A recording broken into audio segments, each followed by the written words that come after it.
What is up, homies? Welcome back to another episode of the Heroes Reforged Podcast. You wanted more Thunderbolts? I guess you're getting it. You wanted some Thunderbolts. You wanted a Thunderbolts video. So here it is. A part 2 to our excellent part 1 review of Thunderbolts part 1, now part 2. / Fantastic and Four. maybe part 3. Yeah, that was my fault, everybody. I mean, I'll take the heat on that. That's fine. There's a couple things. We booked some outside of Los Angeles guests. Yeah. And also, frankly, too, like, Thunderbolts was a good movie. As soon as it was done, I was like, I'm almost not as interested in talking about that movie as I am what comes after. Do you know what I mean? Undercut this episode completely, Hector. I'm being honest. It's like, because don't you guys ever feel like that? When you just watch a good movie, you're like, it's good. It's good. What else is there to, do you know what I'm saying? What else is there to talk about? I think there's a lot to talk about. But, all right, well, maybe I'm the asshole. Maybe I'm wrong. But it's just like, there's nothing to, it's just going to be a lot of, remember when this happened in the movie? Yeah, it was great. Was my thinking. Hey, what about this character? Yeah, they're great. Remember this actor? Yeah, they're good. Do you see what I'm saying? It's just sort of like, it's all great. I hear you. And I was very interested in the aftermath, and I was very interested in asking specific questions about Fantastic Four.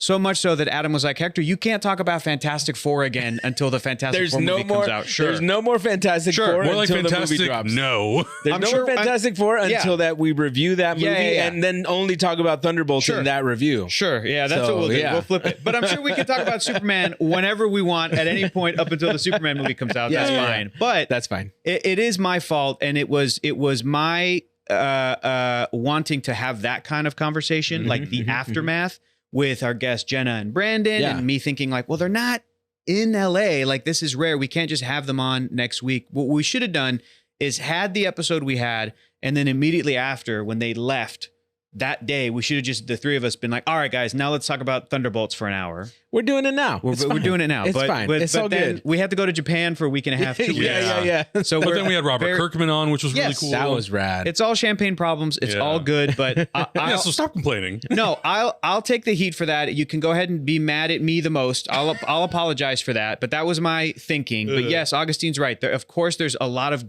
interesting things to talk about with Thunderbolts. Yeah, dude. But my mind was just, let's go to the next thing. Yeah. But then also, we probably should change the title and description of the video that we did put out, because it's like Thunderbolts review, and it's like, it shouldn't. No. It should be a post Thunderbolts MCU discussion. Is what it is. But even in the description, it's like Thunderbolts review, Thunderbolts starring Florence Pugh, and I'm like, that's not. It's like a group of mercenaries. I'm like, we're not even fucking talking about that movie. That's on us. We really should relabel it. Yeah. Post Thunderbolts MCU discussion and more.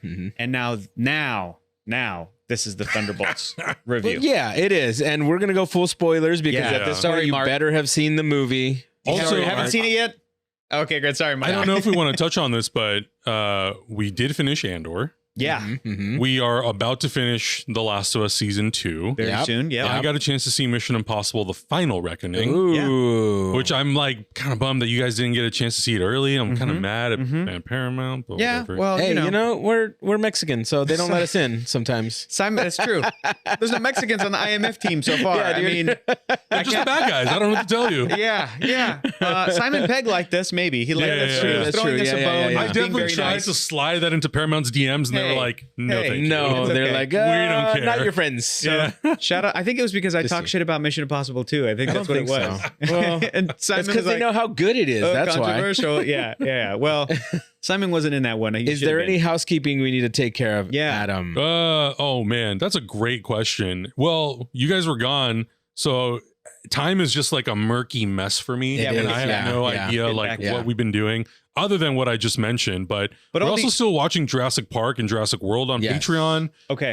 We have reactions for My Adventures with Superman coming out. Yep. All the Andor stuff is on there. All the Last of Us stuff is on there. We did watch all the Mission Impossible movies on there as well. Those uncut reactions are there in case people are like rewatching those movies in anticipation for the new one. Watch them with us, because they're fun time. It's great conversation. Really good time. Yeah. I feel like at this point, we need to get into something silly on the Patreon. Well, they just announced that Nacho Libre is getting a 4K remastered. Exactly. So Actually, Also, I have the perfect one. We need to watch that Minecraft movie. That's what we need to watch. We need to watch Minecraft. Let's do like a Jack Black run. Yeah. Wouldn't that be so dope? down. That'd Yeah, be for so sure. down. Fun. For Doing sure. a So Jack Black down. run. Just for some And stuff. we got to get Bobby Kirks back to do a Goofy movie. Yeah. Oh, right. dude, that's right.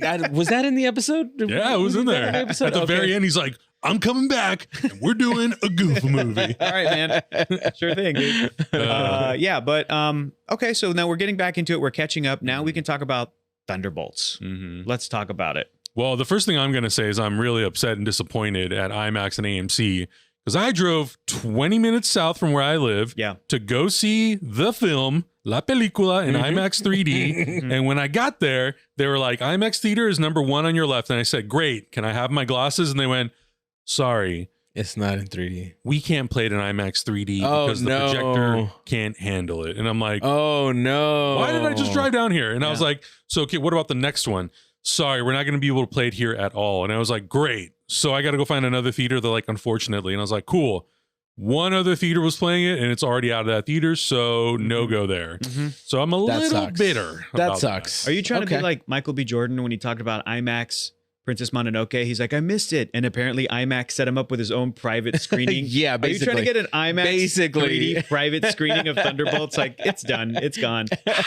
I'll take one. It's funny because like with movies that are coming out with a 3D version, because we're the only 3 people that care. Yeah. I'll tell my girlfriend, I'll be like, I'm going to go, like, I want to take you to see this movie.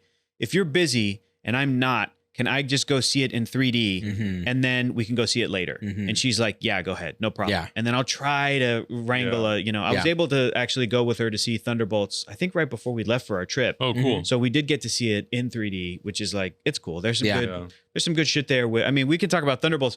The 3D part that I liked is anything to do with Sentry was very cool. Oh, really? It was very cool. Yes. Especially because, again, it's not the biggest deal in the world, but like, yes, I do believe that a 3D movie will just help sell visual effects and compositing just a little bit more. A little bit better. So the scene where Sentry is basically fighting everybody. And it's awesome. And it's like a oneer. Like, and it's all composited and moving. All these things are like being thrown around the room. Yes. Like spatially wise, it's really fun to, he like shoots Red Guardian and then just brings him back, yanks him through the window. I'm like, this is dope. This is cool in 3D. It's fine in 2D as well. It's great. It's great. But it's better in 3D. Yeah. Well, I would almost feel like, and I haven't had a chance to see it yet, but I would almost feel like it's better in 3D than it is in IMAX. And I love IMAX, but there were definitely portions of that film when it would switch aspect ratios that I was like, I don't feel like it's emotionally like pulling me in any more than it would on a regular just non-IMAX screen on standard. So I was like, but in 3D, I feel like this would really pop. Well, IMAX was going to give you that private screening, and now they just took it back. All right, Adam, fine. Sorry. Listen, I saw Sinners 4 times, and I've done more marketing for you than I need to, so you're fine. Yeah, thanks for the graphic, Adam, making us look bad. Oh yeah, I did see Sinners actually. Yeah, so I can do my review on it now, and we can talk about it. Oh, true. Yeah. People just want the Thunderbolts, you guys. No, we're not going to talk about Thunderbolts. Oh my God. We're not going to talk about Thunderbolts until we try to review Fantastic Four. Let the record show. And then we're going to do that. I feel bad. What did you think of Sinners, though? I want to know. I told you guys beforehand that I think I fell into the hype train bubble again. Yeah, too late. Too late. I feel like I wish somebody, whoever reviewed it, wouldn't have just said, this is a vampire movie. Because I was just waiting for the vampires the whole time. And I'm like, oh, okay. I think I loved everything. I knew what I understood the hype until the vampires came. And I was like, oh, interesting. Vampires. Okay. You were into it with this sort of like historical, fictional, like I would have rather taken that out. I'd rather would have seen the twins do a badass gangster movie than have it be like a vampire movie. This is a compliment to like how good the structure of that movie is. Oh yeah, it was the great. Acting and the writing. That truly, if imagine a world where Ryan Coogler didn't make a vamp, but it was just like Michael B. Jordan playing these two characters, like crazy. It would have been great. That would have been so great good. With the Tommy guns and like the whole for sure fighting the KKK. I feel like the vampire stuff kind of got in the way because I was so invested in the twin stories. Sure. And now thinking about it more, I'm like, okay, I'm understanding the analogies he was making and all of the Irish vampire that comes in and yeah, like all of that stuff, right? It was cool, and I understand what he was doing, but I was just like, maybe vampires wasn't the best way to go about telling that. Well, it's certainly I think that there's an argument to be made of, if he had made a different movie, that also would have been good. Right. Because that's the thing. It's just like, if he had made, like, I remember watching it with Adam that like Everything was working for me. It was really cool. But then when you get to the barn and the one-shot music magical thing happens. That shot made me cry. It was beautiful. That was incredible. It was emotional. And I was like, but that's a perfect example of like, this movie is trying so much. But it kind of works. It does. It doesn't kind of. So daring. It does work, but it's so daring. But it's like, God, this guy's putting like all the ideas into throwing this it movie. all out there. It's throwing crazy. it all out there. So, yeah, I think that if there's a version of Sinners that was, I would say, less complex, it still would have been great. It would have been different great, but it would have been great. But yeah, that movie just had a lot. It's like everything in the kitchen sink movie. It did. It did really. But if the kitchen was like Kugler can do beautifully designed, it had every like top tier kitchen, sexy fucking faucet.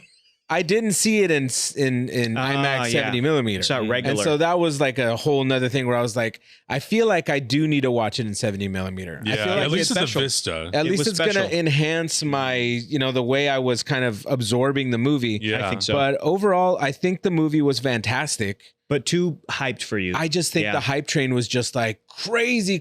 And I didn't want to fall into that. I had another friend of mine walk, and it wasn't even like, at this point, it wasn't even critics and reviewers online. It was people who I was interacting with in person. I had a friend of mine come in and tell me, he's like, I'm forever changed after that movie. And I'm like, damn, holy shit. Like, this is, what are we doing here? Like, this movie literally changed your life. And I saw it, I was like, I mean, I guess I understand.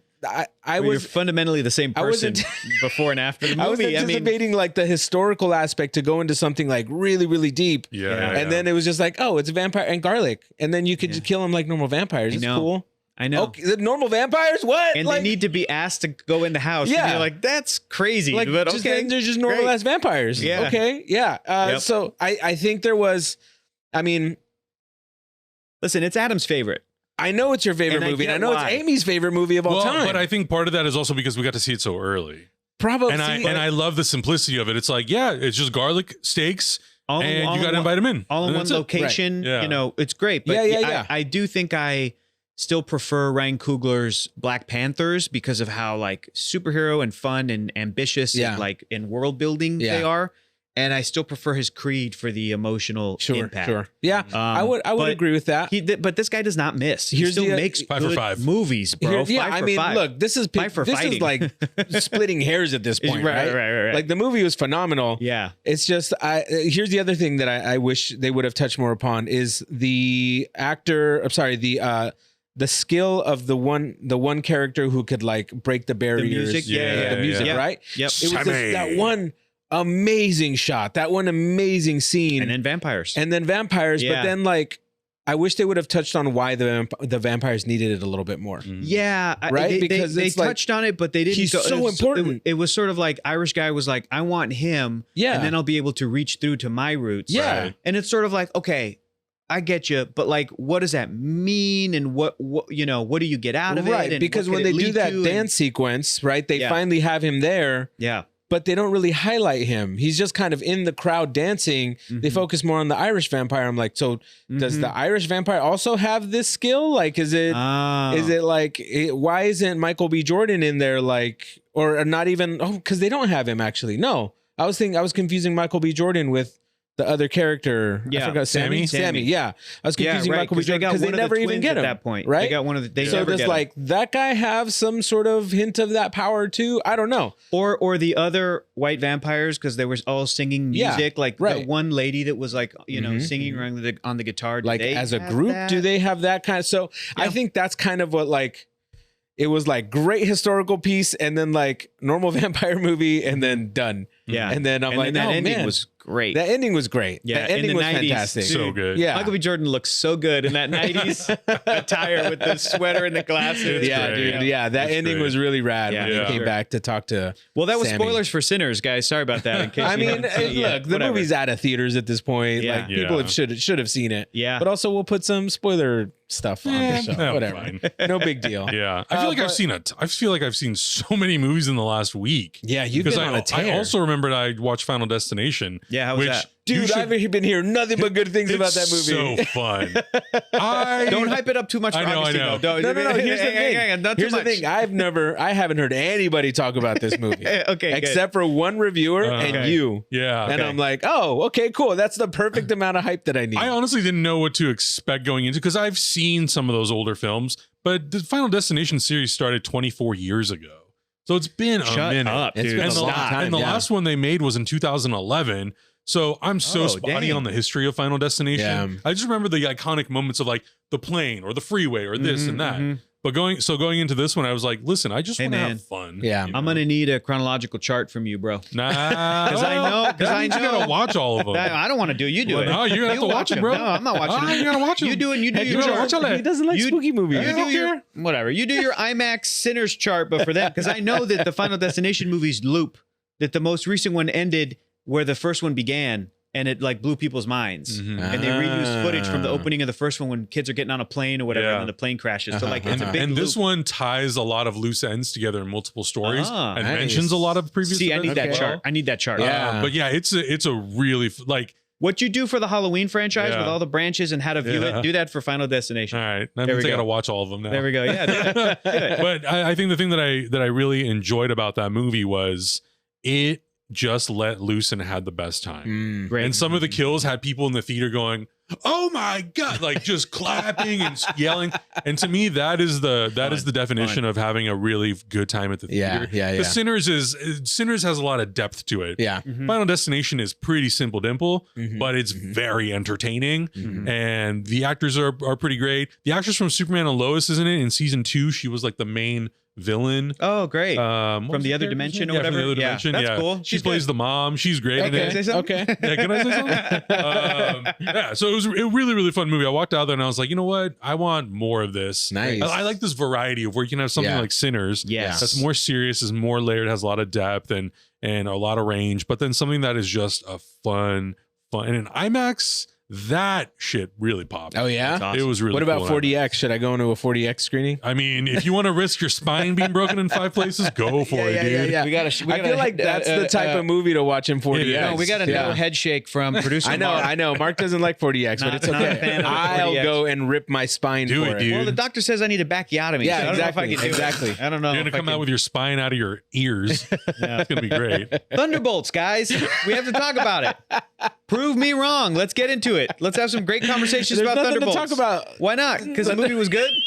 Damn, I guess I was right. Damn, okay. You're right the whole time, Hector. You're right the whole time. All right. No, give me your guys's. Let's start with this. Give me your guys's feeling. What was your favorite moment in Thunderbolts? Get into the specifics. My favorite moment. Spoiler. I would say my favorite moment.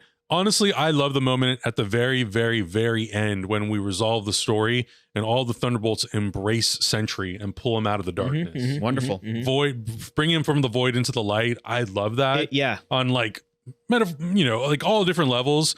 And it was nice to just have a Marvel movie end with heart.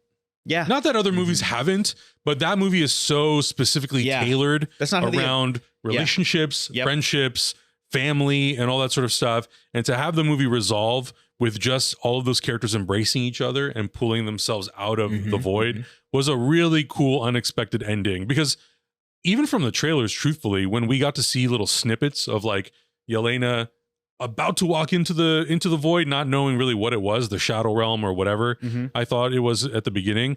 I didn't know that was going to be the third act of the movie. Right. Like I was expecting there to be some big battle that was even bigger than what we had seen with Sentry and the Thunderbolts. Right. So the fact that that wasn't it, and that was more about like personal internal struggles and overcoming those. Yeah. I thought that was really bold and just different for a Marvel movie. Here's the thing. Me. Yes, I agree. And that I was going to say that that's my favorite moment too. But I was going to say that it's a better version of the Guardians 1 ending. The Guardians 1 ending is supposed to be with the power of friendship. Sure. We overcome the Power Stone, right? We're the Guardians of the Galaxy, to me, bitch. That was super cheesy. I don't like the ending of that movie. Oh, interesting. Because I like it. I like it just based on like the overall tone of the film. Right. Well, there's a couple of different. I mean, specifically, you're talking about like when they all hold hands. Yes. Yeah. Got it. Because I was going to say like Like the original Groot sacrificing himself is great. You know, the ship crashes. That's fantastic. Like, that made me cry. The internet's stupid about it, yeah. but I love the dance off. Like I'm distracting you, you turd blossom. Like I think that Peter Quill doing that shit and Ronan is like, what are you doing? Like, I think that's great. Yeah. Like that's great for that character. And then they basically shoot the thing, and then that's when they sort of like hold each other's hands, and then he sees his mom, hold my hand, Peter. Yeah. You know, that's the thing that was like cheesy for that whole holding hand sequence was super cheesy to me. Yep. And that's mainly because I didn't feel like they could each handle that kind of power. Like Gamora, maybe Peter Quill. Now that we know who he is, I mean, definitely he probably could have handled it himself, honestly, potentially. But it would have eviscerated everybody else. All I'm saying is that I feel like they took that concept and made it a little bit more grounded, a little bit more plausible for people to be able to identify with the feeling of your friends helping you out in a bad situation. Yeah. And I think that's the most important thing from that ending. The movie's about mental health. Absolutely. But like, it's not like they just kind of do that at the end. Throughout the movie, it's about the movie opens and Yelena's like, I'm dealing with depression is what she's saying, basically. Yeah. And at the end, I think a great realization for me as an audience member is like watching that team save Bob. Yeah. And then you go, damn, dude, even the way Bucky was captured and Bucky's looking at Bob beat up on the sentry and Bucky turns to the rest of them. Bucky goes, this is not right. Yeah. And Yelena gets freed from Alexei and then she goes and they all sort of help. It is that realization of like, yeah, the Avengers couldn't save Bob this way. Yeah. The Guardians of the Galaxy couldn't save Bob Tony this way. Stark would have never. Tony Stark never would have done that. And all the Marvel characters, they all have emotions and depth and feelings and all that shit. But specifically, these characters are like, they're all mental health fucked up. They're all there. And especially Yelena is the leader to throughout the movie be able to say, you know, when Bob is in the bunker and he's like, I'll stay here. Maybe it's better if everybody goes off. And she's like, realizes what he's saying. And she's like, look, I get it. I know the darkness. Like, it's pretty bad, but you come with us. Right. And then, you know, well, how do you deal with it? You push it down. And at the end payoff to go like, you can't do that. How do you know? And she goes, because it's already worked for me. Yeah. Yep. You know, those kinds of little quiet moments. So my favorite moment was the comic book side is when the Sentry was just beating everybody up. Yeah. Great. Yeah. Sorry, I'm shallow. That's my favorite. It was really cool. And then emotionally, my favorite was Yelena crying on the street corner, standing there in her superhero outfit, her dad standing there. And she's like, I feel bad all the time. I feel so bad. And then even like Alexei going like this, trying to like get her to shush, and he wipes his tear and she's crying. And she's like, but that's all I think about is all the bad stuff I've done. Yeah. I go home and I'm on my phone and then I go to work and I come back to no one. You're like, oh my God. That was my favorite moment in the film where brutal. I was like, this is what the movie is about. To not steal yours, because you had the moment where they all, you know, pull Sentry out. Okay. I think on a more lighter tone, I think all of the fun stuff that Yelena did with like the little tones, like the little quips and stuff that they were saying when they're talking about Walker's gun and like, you know, all those other things. I was like, what about your hat? Hilarious. I had a friend text me after the movie was done and he was like, is there any more scenes like the grilled cheese scene? I'm sorry, the mac and cheese scene from Hawkeye. Yeah. And I was like, yeah, there's a lot of it, dude. It's really good too. Hi. Yeah, she's the really trees, the lights, the superpower reindeer. God, that never gets old. That is so funny. It's so damn hilarious. Such a great scene from How Hawkeye. do you guys feel about the concept of them kind of they're not doing this straight out, but they're kind of rewriting Black Widow at this point? Like Black Widow was written at a time where superheroes were very different. Yeah. We're getting sort of a continuation of the concept of a Black Widow. Totally. But with, I mean, the amazing acting of Florence Pugh. Yeah. Obviously, it's a completely different actor. But also the way they're approaching Florence Pugh, even as simple as like how she's dressed, is completely different to Black Widow. Yeah. There's a fun thing that Florence Pugh did say, that she was like, you know, I know Yelena is kind of like bleh whenever it comes to the Black Widow pose, but she was talking about how excited she is in a future project to fully embrace like that pose, that role, and kind of what that means and how it might be a contributing part of the evolution of the character. Which in my head, she's saying that I'm like, really the pose?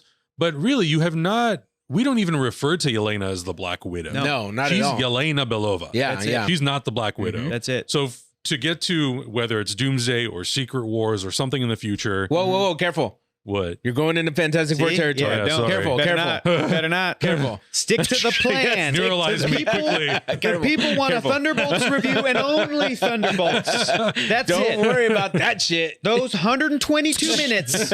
And that's Is it. it 2 hours and 2 minutes? I don't know. It's a really tight 2 hours. Yeah. Okay. But looking forward to that and that evolution, and just to see her grow into that role. It is very different from Scarlett Johansson's Natasha. Yeah. Because she was Black Widow from the get. There was no real introduction to the character. That's true. But even then, I've also seen people online talk about like the way that Yelena is written as a woman character is so different than how Natasha Romanoff was written. Yeah. Totally. When you think about her appearance in Iron Man 2, where she's in the backseat with Happy Hogan and she's having to undress to like suit up.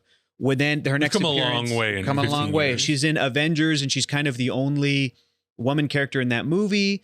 And then you get to what's her next appearance is Winter Soldier. Awesome. I feel like that's when she starts to get a little real bit growth more. moment for that. Yeah. It was because I feel like she was treated much more like a coworker / equal in a way. Co-lead. I mean, she's kind of a coworker in the first Avengers, but it's still sort of the transition from Iron Man 2 to where she could be in like Winter Soldier. And then she's in Age of Ultron. And people, I get why they did it, but people I think very fairly are like, they made her the Hulk's girlfriend. They also made the Hulk her boyfriend, but just to kind of pair them up romantically. And then in that film, she's like, I was sterilized and can't have children. Do you think you're the only monster? Was the not best choice of words, because it's like, is it about her being an assassin and a killer?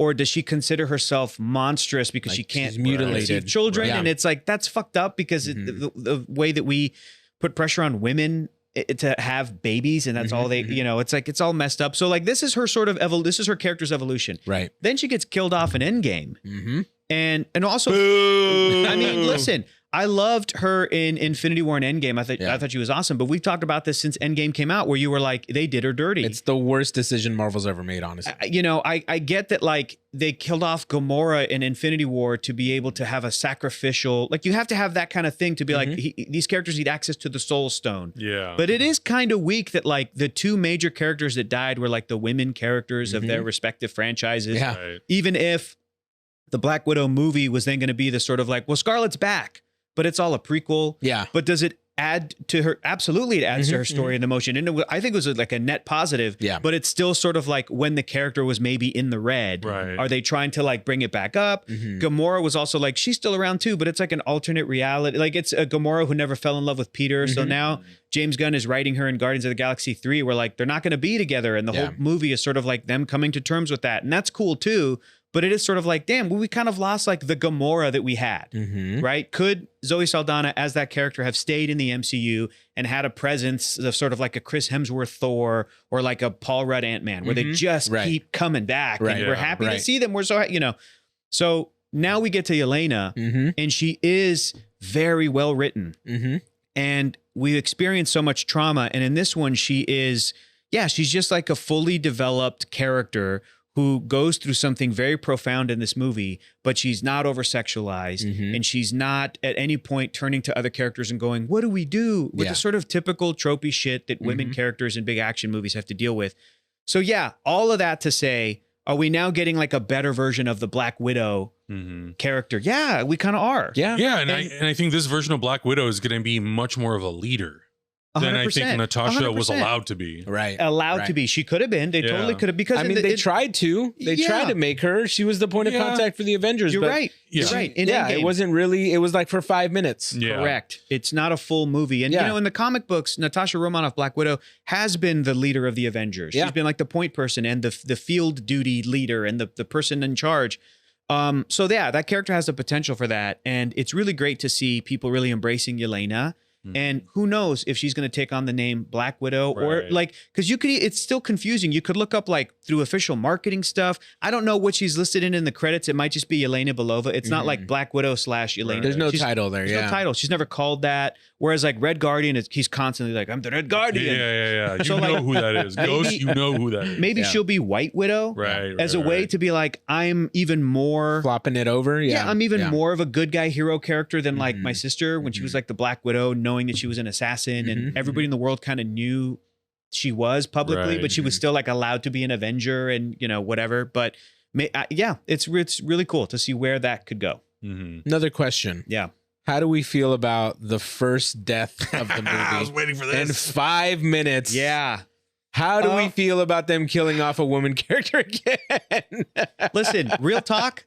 I get it, but I asked you guys what was your favorite moment. I was going to ask what was your like least favorite thing about the movie. That's mine. Yeah, is that I feel that for all of the great writing that Yelena gets, a lot of good stuff for John Walker, U.S. agent. I came out of the movie and I was like, wow, I'm looking forward to seeing more of this character. Obviously, Red Guardian is sort of solid. He's just like the comedic relief, and he doesn't really go through much. But like even Ghost has a couple of moments here. For all of the stuff that all those characters get, Sentry, the huge breakout character in this movie, I feel like the Bob character, I was disappointed to see that like, there was earlier versions of the script where Taskmaster Antonia Dreykov lived the whole movie and maybe had a joke that throughout the movie where she kept trying to kill U.S. agent John Walker and they kept trying to be like, no, stop. We're doing this. We're doing that. Especially because that character like also was in a movie that famously is not most people's favorite. Yeah. The Black Widow movie. And that character was a target for the internet being like, they ruined Taskmaster. And it's like, well, this is a different version. Yeah. But she can still do effectively what Taskmaster physically superpowers does in the comics. It was super cool to see her fight in the beginning. Would it have been cool to continue that? Like to get a little bit more into that character? Yeah, I think so. And I think it's a bummer that they have that actress doing all the press and it's like they ripped the thing. They're like, we're the new Avengers. And I'm like, girl, they shot you. You're dead. Like, you did. Not you. Not you. We're not in that new Avengers. Look at all the, you're dead. Look at all the chairs. Oh, you're not there. You're unemployed. You don't have a chair. I will say, I think it's a bummer. That is one of the frustrations I feel like from that Doomsday announcement. Yeah, is you should have waited till the movie came out. I think so. Because well, one, you potentially ruin any character having some sort of consequences in the film. In Thunderbolts, In Thunderbolts. But then you also reveal that one character in particular doesn't make it. Not there. The one character that everyone on the internet is like, I don't think that character is making it. So you you basically put the nail in the coffin at that point. Yeah. And I still think that if you wanted to kill Taskmaster, fine. They could have very easily let that character have some kind of an arc. Yeah, even if it was the smallest bit of redemption, something, or a new way to contextualize her story, and then take her out, and then maybe Valentina kills her, and then maybe Hulk kills her, even if it was Sentry or Valentina or whoever. Yeah. I don't know. I just felt like they just straight up slipknotted her. Yeah, I'm like, then what was the point other than like evening out how many characters are like in the opening sequence? Yeah, ultimately her death results in like Ghost, who shoots her in the head, kind of feeling bad later and goes, that woman that I killed, you knew her? And she's like, yeah.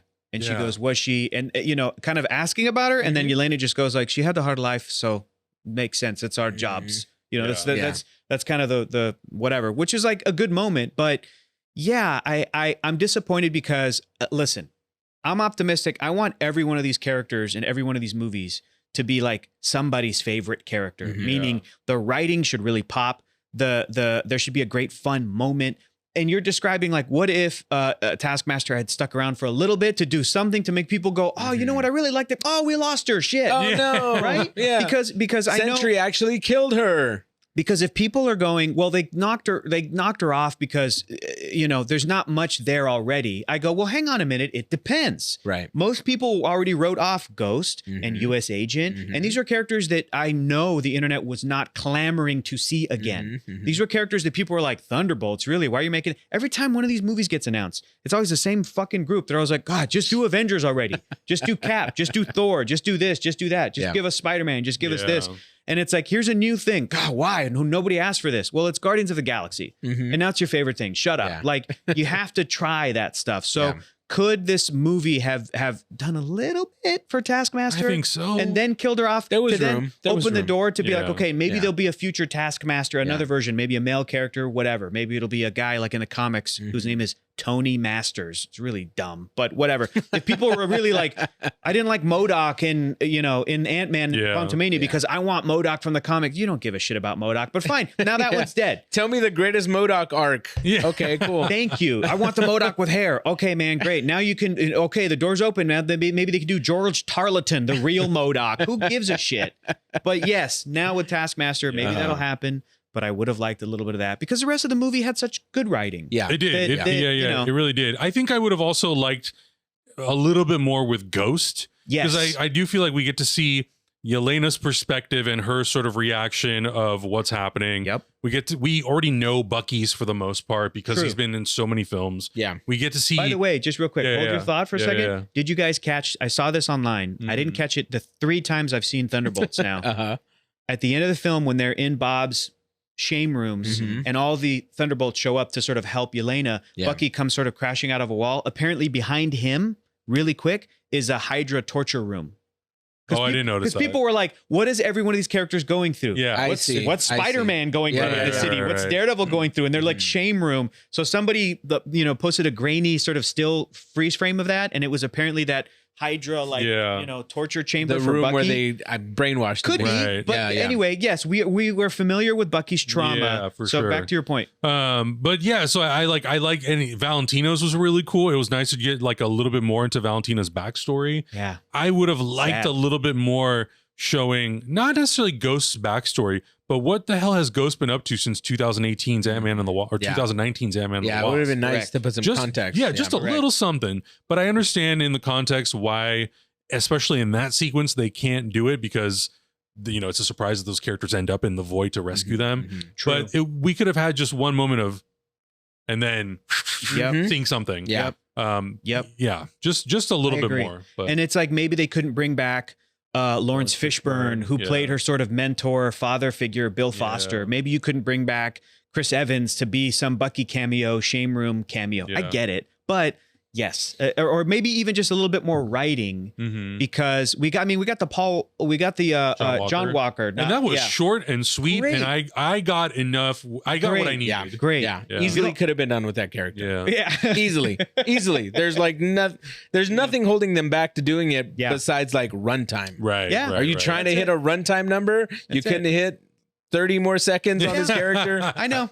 I agree. It's like maybe we could have cut 1 or 2 things with some of the other, whatever. You know what scene I loved so much? What? The whole limousine sequence in the desert. It was great. Oh, yeah. When, that was a good when sequence. Red Guardian, Yelena! Yeah. And she's like, oh my God. It's a cartoon. He's a cartoon Oh my guy. God. He's screaming. And I think honestly what has helped me love that character so much, that one episode with him and Bucky and What If. Yeah. Oh, yeah. Funny. That's Just a good him episode. doing the The run. Yeah. Oh my God, it's great. But yeah, David Harbour actually looking in the rearview mirror and being like, the Winter Soldier. Like so stoked about it. Like, you and me, we're the same. Different, What but suit same. did you get? The same. Oh, regular one? very nice. Good. Very nice. We are the same. I could drive. No, I don't get tired. Yeah, we are the same. Oh my God, it's Great. I think that's I wanted definitely more of that, honestly. Yeah, that's definitely such a strong point of that movie is the way that these actors interact with each other. Yeah. And the way that it tries to build some of these relationships, and some of them move a little bit, some of them don't move much. Yeah. But now to see them in future stuff together, I think is going to be really, really fun. Yeah. Also, I mean, how fucking cool was Bucky's intro in that sequence? I know. Oh my God, with the Terminator sequence? That's so dope. Flipping the rifle, I was like, oh. I was cheering. I was cheering It at was that so point. good. It was so good. What great casting for Sebastian Stan. Yeah. Who in this movie is the most veteran. Yeah. He's the one that's He's been the in old it guy. since 2011, and he was filming in 2010 or 2009 or something as Bucky. But when they cast him to be the sort of boyish kid sidekick version of Bucky in World War II, and then brought him back as Winter Soldier. I've been seeing with Thunderbolts all the press interviews and stuff, and there's a lot of Sebastian Stan talking about like he's had panic attacks on movie sets. He deals with severe anxiety, and to know that like the Bucky character, the Winter Soldier Bucky, he sort of has recuperated from that, but he's still himself with his own personality, is really lined up with like Sebastian Stan's temperament and personality, I feel like, and his persona a little bit, where he's sort of like sarcastic and kind of like, you know, like, I don't want to be doing this. I don't want to be a congressman. I don't want to be a superhero. I don't want to be an Avenger. I just kind of want to be left alone. I want to have a normal life. But I know that I'm here, and I know that like, you know, Sebastian Stan is a great actor. I've seen him in everything I've seen him in. He's really fantastic. Just the stuff he's done in the last year and a half. Absolutely. But it's so fun to know that like his Bucky I feels like matches vibes with Sebastian. And it's just paid off because it's like, damn, he is playing a comic book character that sort of debuted in 2004. And yet they really shaped him to kind of really be this like over it, you know, like, you know, I talked to Sam. I tried. How old is he now? He's like 125? I don't know. By timeline standard. If he was, I think he was born, I feel like Steve Rogers was born in 1920. And Bucky might have been born in 1918, like 2 years before. He might be like a little bit older. Okay. I think maybe he's born in 1922. I don't know what that math is, bro, because we're in the year 2025. We're in the year 2027 in the MCU, going into 2028, 2029. So it's like, he's 105, something like that. I don't know, potentially. Reed will figure it out. That's good. Whatever. He'll figure it out. Just kidding. How did you guys feel about? Here's something I did want to talk about. We mentioned it briefly. I mentioned it when we were talking with Jenna and Brandon. How'd you guys feel about Julia Louis-Dreyfus as Contessa Valentina Allegra de Fontaine? That's a good question because not fence, defense. Yeah. I feel like it was a little bit of not a left field take, because I feel like she wasn't fully evil in the previous. She wasn't. So everything I've seen her up to this point, she was like straightforward, kind of sticks to her guns, no bullshit kind of character. And then she's got like a lot of bullshit here. She's like a little bit frazzled. She does that little trick where she like tricks them behind the curtain. True. So I'm like, okay, are they kind of like softening her up a little bit? Because I thought we weren't supposed to like her, because everything I've seen her in before, I was just like, oh, well, she's clearly like the next big bad. She's clearly like up to no good. But then she's, I don't know, a little neutral maybe. Well, I feel like my idea, or like the way that they introduced that character in Falcon and Winter Soldier, is she could be potentially like a big bad for the future, but she's kind of the puppeteer. She's not really someone that they're going to go directly up against. She's going to manipulate other characters to do things on her behalf, which is kind of the character that we end up getting in this film. But then it feels by the end is like, well, I'm gonna wash my hands clean. I'm gonna announce you guys as the new Avengers, and now you work for me. But then Yelena's like, yeah, but we got you by the balls now, because we can still expose you. Exactly. Which I really liked. We own you now. I think the thing that would work better for me, and this maybe is like a whole conversation about just all the projects that they've done, sprinkling that character throughout more projects over the course of maybe the last like 2 years. Leading up to her big sort of like leading role in Thunderbolts, basically. Like, real talk, if she had a scene in Daredevil Born Again, where she goes and talks to Mayor Fisk, and just it's like pepper her throughout. They have to sort of butt heads, and then she leaves. She's like, well, I have to head back to Washington. Kind of no different than the way we've treated characters like Nick Fury. 100%. And again, that character in the comics is Nick Fury's main love interest. She is one of the characters that's involved in the S.H.I.E.L.D. espionage world from basically the beginning, and is treated, I think, in the movies kind of like a woman Nick Fury. Like, she's kind of almost coming in and being like, if at one point Sam Jackson retires or his character retires, like, we have Contessa and Julia Louis-Dreyfus could do it. But that's me bringing my comic book baggage. No, but I feel that would have been so cool. Sure. Like, instead of making her like a frazzled kind of like, I wouldn't even, I guess Puppet Master is kind of like a good way of doing it, but she's also not very good at it. Yeah. Like she sent these guys to get killed by the lava. Yeah. And it's like, you didn't think they could get, like, you give them 3 minutes no scenario in your head where they could escape. Come on, man. Powered. Yeah. Like, what are you talking about? And I get How do you lose track of Bob? I get it. Come on. The existence of Bob like throws a wrench in that plan or whatever. But still, you're right. Like she's not, like, it always feels like Nick Fury's very He's step 10 ahead. steps ahead. Nick Fury and she's a step behind. Nick Fury never would have lost track of Bob. Ever. In 1,000 years. Right. Even if it was a failed experiment, he would have known what happened. I mean, that dude had a secret wife that we didn't know about until recently. Well, you think about how well he hid those Hydra weapons that were under development in the first Avengers. So Contessa ended up not being that character. So let's run through her history. She shows up in Falcon and the Winter Soldier. And I love that it's Julia Louis-Dreyfus, and she's really there. She's great. I think really to just recruit U.S. agent. You're like, okay, so now he's going to be working with her. And I thought, man, are they going to do like Dark Avengers or Thunderbolts or whatever? And then I think next she shows up in Hawkeye, and she's at the end credits of Black Widow. She gives Yelena the assignment. And then they tie that into Hawkeye. So she's technically in that, where it's like tapping around the same time, where if Yelena's on vacation, she's on holiday, she tells her, well, you need to go kill Clint Barton in New York City. So then she goes. And then I think her next appearance is Black Panther Wakanda Forever, unless I'm missing something. And in that, she's much more like, is she like the director of S.H.I.E.L.D.? Or she's more like a governmental agency that is U.S. government based and is trying to invade / attack Wakanda and get those resources of the vibranium. Or she was in charge of getting the vibranium underwater. I can't remember specifically, but she's Bad News Bears. And what's his name? Bilbo Baggins is like, I'm going to try to stop you. Martin Freeman, Also, we're ex-husband and wife. That's right. And that made me start to think like, damn, dude, if she's divorced from this guy, if she's this way throughout all these projects, maybe they're going to do what they did in the comics in Secret Invasion. And she's been a Skrull this whole time.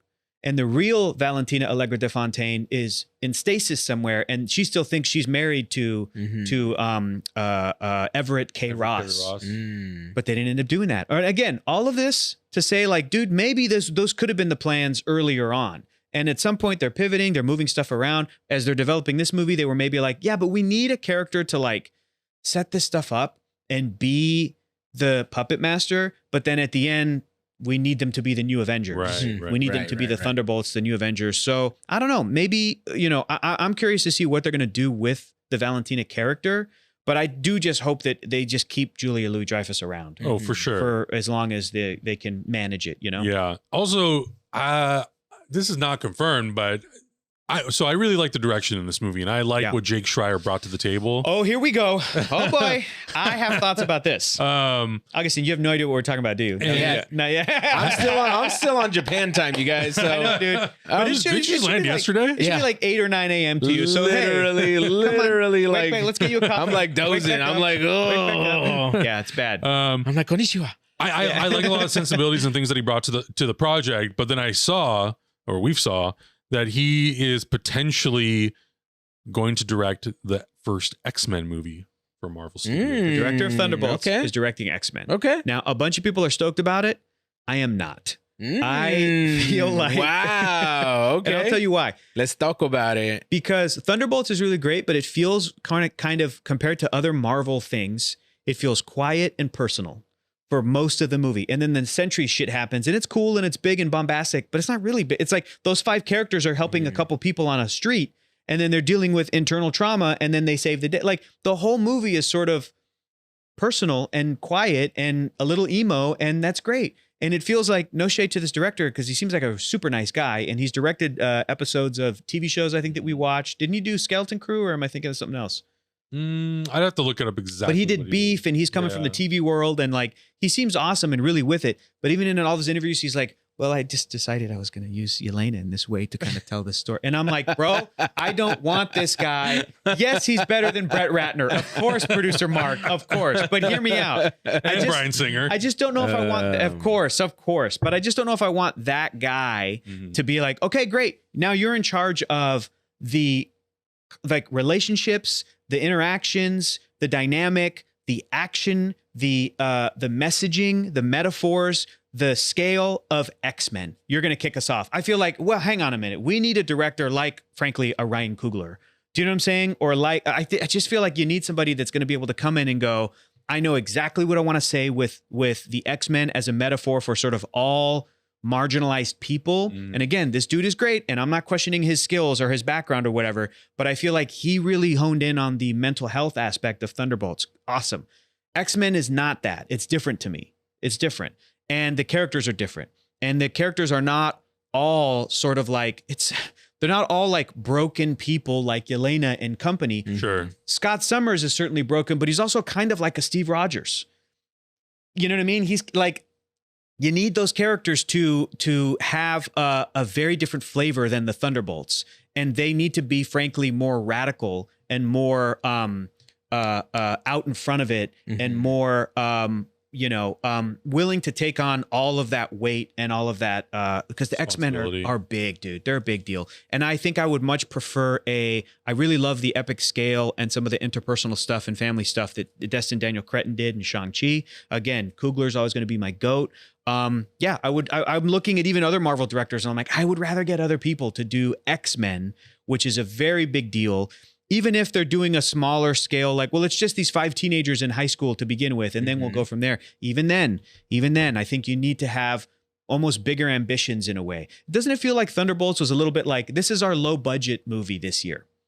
Does that make sense? This is our lower scale, like less ambitious, like we're only movie. We're only in a couple locations. Yeah. Like it's our more affordable. Yeah, but versus Captain America had Harrison Ford turning into a giant green CG or a giant red CG character. Like, you know, but also Captain America comes with the branding of Captain America. It does. Thunderbolts, everyone's like, I don't know what that is. And Fantastic Four is the one that's like, this, shouldn't talk about it. No, but just like the ambition of that is different than Thunderbolt. And I think that's part of the reason Thunderbolts works. Don't get me wrong. I'm not saying it needed to be more ambitious. Right. I loved that perfect level of what I'm describing. But like the most ambitious thing, like action wise, is that one shot where Sentry's fighting all the guys in the choreography. Now, when you think about like X-Men, it's like, well, what do you want an X-Men movie to be? Is it going to be like the X-Men versus Magneto and the Brotherhood? I'm already like, you need a lot. You need a lot. Or are they really going to be like, no, this first X-Men movie is going to be like Scott Summers has a crush on Jean Grey and that's the whole movie? Like there's no Wolverine, there's no, which I get too. I don't necessarily want them to throw everything in this first X-Men movie. You got to pace it out. Kind of sounds like you do. Hector. No, I don't. You got to pace it out. But what I don't think I want He wants X-Men 97, the first two episodes. The first 2 episodes. That should be the third X-Men movie. We've talked about this before. The 90s lineup of the characters with Gambit and Storm and Wolverine and Colossus and Nightcrawler and all that stuff, like you build to that. But I wasn't like, it didn't click for me where I was like, oh, what a perfect directorial match. I was like, nah, dude, we keep him on Thunderbolts, have him do a new Avengers movie with the same group of characters after Secret Wars or whatever. The new Avengers movie is going to be asking for all those same things that X-Men is going to be asking for. Now, I disagree. It's the team and they are the Avengers. They're the big leagues now. Well, they need big league action. Are they? But will they be? They're the discount Avengers. Listen, they are. I'll give you this. They will need big league action for sure. But I think that the characters and the sort of like let's say hypothetically there's a Thunderbolts 2 and it's called New Avengers, right? When would that come out? What would it be about? Who's in it? It's interesting to think about. And I feel like it would be like, think about what the tone of that would be. I feel like it would be about all those losers and broken people, you know, we love them, trying to live up to like, well, shit, we're in the big house now. We are in Avengers Tower. So how does the world respond to us? What do we do? You know, all that I think is different than the ambition of X-Men, because X-Men is taking on like, no, but we are we're in an oppressed class, whereas the Thunderbolts are like, we killed people before and now we want to be heroes, and so we're calling ourselves the Avengers, and and it almost has a more of a comedic like fish out of water, like undertones, think about that post-credit scene. Can these characters in this scenario like operate like the Avengers used to? No, because as soon as Yelena says we have a space crisis, John Walker's like, space? What do you mean? We have plenty of space. And like, that's what the movie is going to be. Yeah. It's going to be these like the idiots kind of being idiots. But I'm like, but I don't see Cyclops, Jean Grey, Iceman, Angel, Beast like that. I don't see Wolverine, Colossus, Storm certainly like that. Like, I don't see Storm being quippy. You know what I'm saying? So like, y'all, you got to do better. We have to shoot higher. I disagree with that. I think that's really short-sighted on like what the range of a director can do.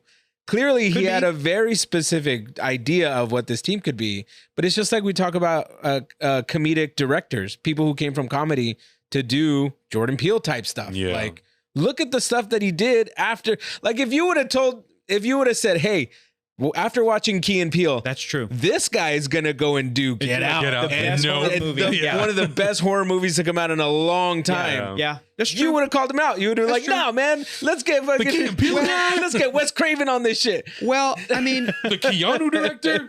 I just think it's not. So, you're right though. It's not. You don't want to underestimate a comedic director. Yeah. Right. And what's the director's name again for Jake Thunderbolts? Schreier. I think that goes with everybody though. True.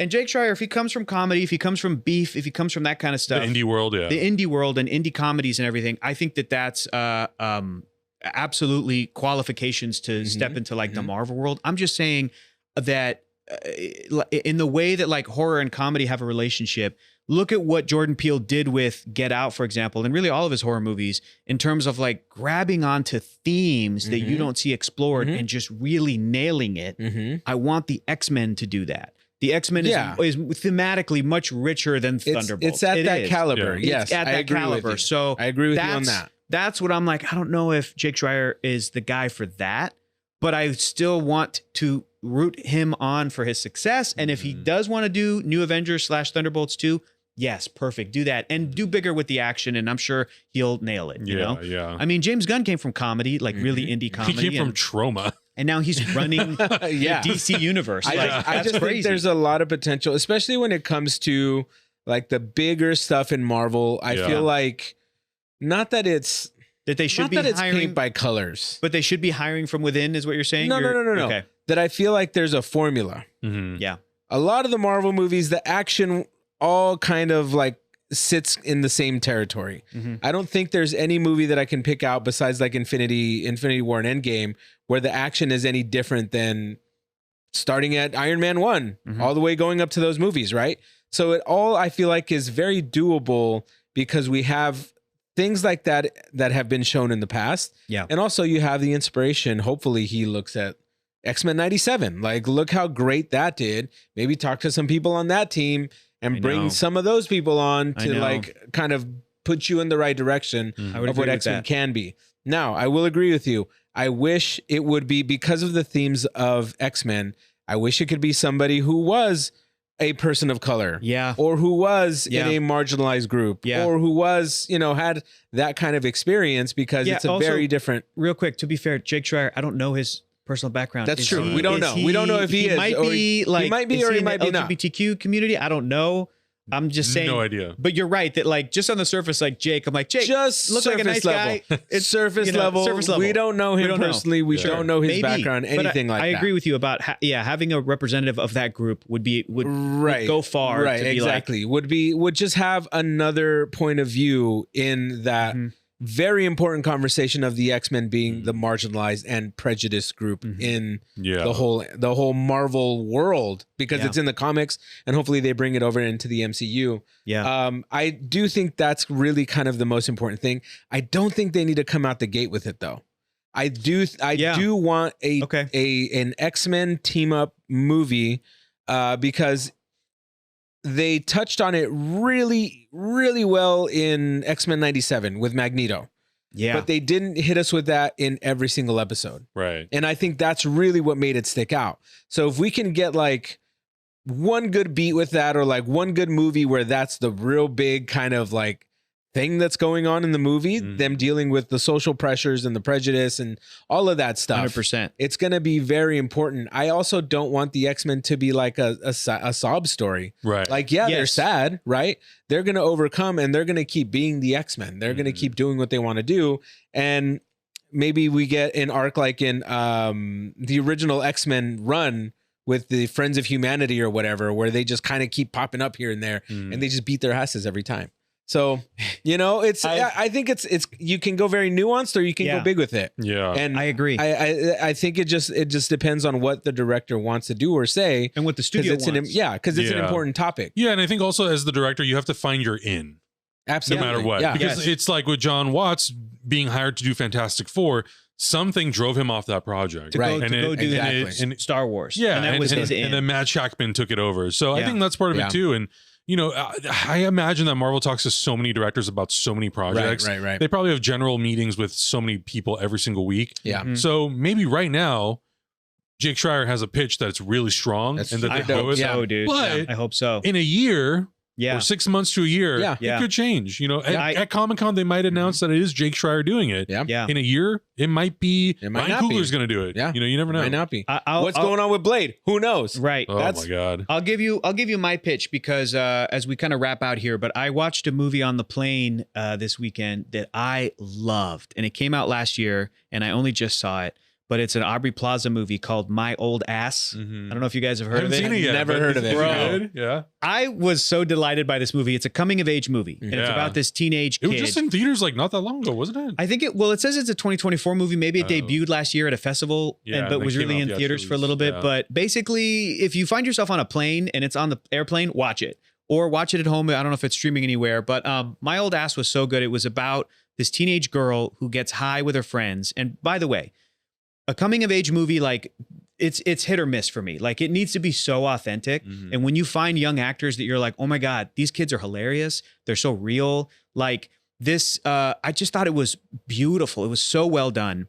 And then she gets high with her friends. And as she's getting high, she is somehow visited by her 39-year-old self. And it's Aubrey Plaza. Mhm. And they talk and gives her life advice. And then as they're like finishing that night of getting high, she falls asleep. But the Aubrey Plaza version, like, does something to her phone. And something happens the next day. The teenage girl is now sober, but stuff happens in her life. And she's like, she wants to talk to herself again. And she looks in her phone and there's a phone number under My Old Ass. Because she called like, let me touch my old ass. Let me touch it. No, get away from me. They're like, it's just funny and great. So she's able to text herself in the future. No and they're way. talking Cool. to each other. Yeah. And so it's a great premise. It's very simple. The movie doesn't feel like it's like a magical Indian in the cupboard type movie where it's like, wow, it's like Frequency. It doesn't feel like that. It just feels like it's like a drama, and it's so good and so funny. And there's queer themes in it and themes of identity and figuring out what you want to do as you get older and all this stuff. And as we were talking about this, I was realizing, I'm like, what do I want in an X-Men movie? I honestly want that, because I want a franchise that starts with characters like Cyclops and Jean Grey when they're kids, when they're high schoolers. And when you read X-Men comics, it's like you've been with them for years. I would love for a Tom Holland opportunities or Iman Vellani opportunities to happen with other young actors. And so my now pick is for like a first X-Men movies. I'm like, get the writer director of My Old Ass, who I thought she nailed it. It's this Interesting. person named Okay. Megan Park. Okay. That's going to be my pick. And again, seems like it's out of left field, but it's like, but you watch this movie and you're like, it's so good. It's so well done and so funny and so heartfelt. And it made me cry and it was emotional, but it was all like, it was just all so authentic that, dude, if you find a person, a writer or director that can do a script like that, but then there's also X-Men superpower mutant shit, and then they can direct it and you get young actors, but they're also in costumes and doing mutant superpower shit. But as long as that real shit is good, It's good. then it's good. It's good. Then you're there. So Yeah. anyway, that would be Okay. my pick for that. That's my recommendation Okay. for My Old Ass. Let me see if it's streaming anywhere so I can actually flat out recommend the movie. I'll do that right now. See, but Hector, yeah. you were worried and you thought there was going to be nothing to talk about in Thunderbolt. And there we have it. There's so No. much to talk about. That wasn't what I was worried about. I was just less interested. Amazon. It's on Amazon. It's on okay, Amazon? Thank you. Oh, cool. Yeah, I Here's think what it's I an did. You're right. It's an I saw Amazon movie. Nosferatu for the first time on a plane. What did you think about that? Nosferatu. Nosferatu. Pretty spooky. In a crowded plane, dog. Yeah. Oh Yeah. my God. Too horny. Augustine saying too horny. Nobody told me the movie was so horny. You must bounce on it. Crazy style. You want to see I saw giant those 7-foot penis memes flopping around? before I saw the movie. And I'm like, when's that gonna happen? Yeah. So funny. So funny. Did you like it at least? Yes. So that movie is one that I need to rewatch several times when it comes out on 4K, because that movie is It been out. Yeah. it's on 4K Oh, already? it been out. you Yeah. go. Well, Really? it came out in theaters a while ago. No, But I think like, it's on 4K Blu-ray. is it I think already it's on out. Blu-ray? Yeah. Oh, okay. Well, then I It need came to, out like 2-3 months ago. Oh, okay. Well, then I haven't been paying attention There you go. because I need to buy that That's movie why you got us here, baby. immediately. Yeah. But that movie was fantastic. I'm spitting all over the place. That movie was fantastic. Did you just have a stroke? I think I had a mini stroke. That's how good that Nosferatu. That's how good. No, guys, my brain is not working. I'm literally still on Japan time. Let's get into the next one and get you out of here because you're about to pass out. So, guys, go watch My Old Ass at Nosferatu. My Old Ass is on Amazon Prime Video. Nosferatu is probably out there somewhere, maybe rentable. Might be on Peacock. Probably on Amazon, Apple, all that stuff. Take a plane. It's on a plane. Fly for 2 hours and you'll be good. Make sure the plane is as crowded as possible. No. Make sure you stay in Newark. Don't land in Newark. Lay back and let everybody see the movie in front of you who doesn't want to see the movie. Producer Mark, what was that? Nosferatu's on Peacock. It's on Peacock. All right. Okay. Get a little peek in his cock. Little Nosferatu. There we go. It's great. It's Did great. you see that great tweet? Because HBO Max is coming back, right? Jesus HBO Christ. Max is now HBO Max. And there was a tweet where Peacock said, I know you guys want to, but I'm not going to drop the first part of my name. It's like, you know what? Social media person, good job. Get a raise. Get a raise. That's pretty good. Get a raise. But guys, I hope that fulfilled your wants, needs, and desires for a Thunderbolts discussion. We got into be it. like, didn't even talk about Ghost. Like, whatever. Like, okay. They didn't talk about Fantastic Four. They didn't talk about the post-credit scene. I think we got everything. I think we talked about everything. Yeah, we talked about everything. But yeah, let us know your thoughts on Thunderbolts. Let us know your thoughts on Nosferatu. What did you think about that movie? And go watch My Old Ass. We'll see you guys next week. Bye. Heroes Reforged is gonna react. Heroes Reforged is gonna review. Heroes Reforged is gonna discuss. That's why we are watching